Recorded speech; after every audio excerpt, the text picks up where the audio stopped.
হত্যা পরিকল্পনার তথ্য সত্য না মিথ্যা তা নিয়ে সংশয় আছে ব্যারিস্টার সৈয়দ সাইদুল হক সুমনের। এদিকে সুমনের করা জিডির বিষয়ে তদন্ত করার অনুমতি চেয়ে আবেদন খারিজ করে দিয়েছে ঢাকার সাইবার ট্রাইব্যুনাল।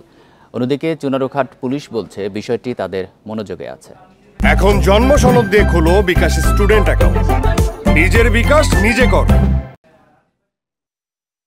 হত্যার জন্য নাম না জানা কয়েকজন মানুষ ঘুরছে এমন তথ্য উল্লেখ করে রাজধানীর শেরেবাংলা নগর থানায় একটি সাধারণ ডায়েরি করেন হবিগঞ্জ ৪ আসনের সংসদ সদস্য ব্যারিস্টার সৈয়দ সাইদুল হক সুমন। তিনি জানান, চুনারুঘাট থানার ভারপ্রাপ্ত কর্মকর্তা তাকে সাবধানে থাকার পরামর্শ দিয়েছেন।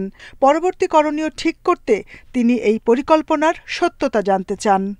মেইনলি কনসার্ন হচ্ছে গিয়ে যে এটাই তো আমার নিরাপত্তা, যে যারা আমাকে থ্রেট দিচ্ছেন তাদেরকে আইডেন্টিফাই করা, এটা কি রিয়েল না ফেক না কিভাবে কি হচ্ছে।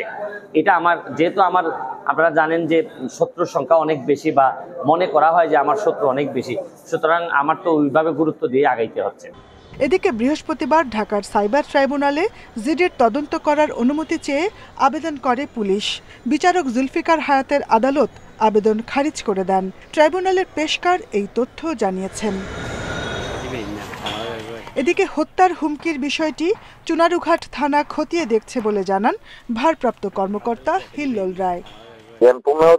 ঘটনার বিষয়ে আমরা আসলে ওই যে চুনারুঘাট থানায় সাধারণ ডায়েরি করা হয়েছে এবং বিষয়টি ওই যে আমাদের চুনারুঘাট থানা এবং জেলা পুলিশের বিভিন্ন ইউনিট এই ব্যাপারে তদন্ত করতেছে। আমরা এই ব্যাপারে আইনগত ব্যবস্থা নিচ্ছি। গত নির্বাচনে স্বতন্ত্র প্রার্থী হয়ে একজন প্রতিমন্ত্রীকে পরাজিত করেন সাইদুল হক সুমন। তিনি যুদ্ধাপরাধের বিচারে সরকার পক্ষের আইনজীবী হিসেবে কাজ করেছেন। সমাজসেবা, ফেসবুক লাইভ, দুর্নীতি বিরোধী অবস্থান সহ নানা কারণে তিনি আলোচিত। Jahanara Parvin, Independent News, Dhaka.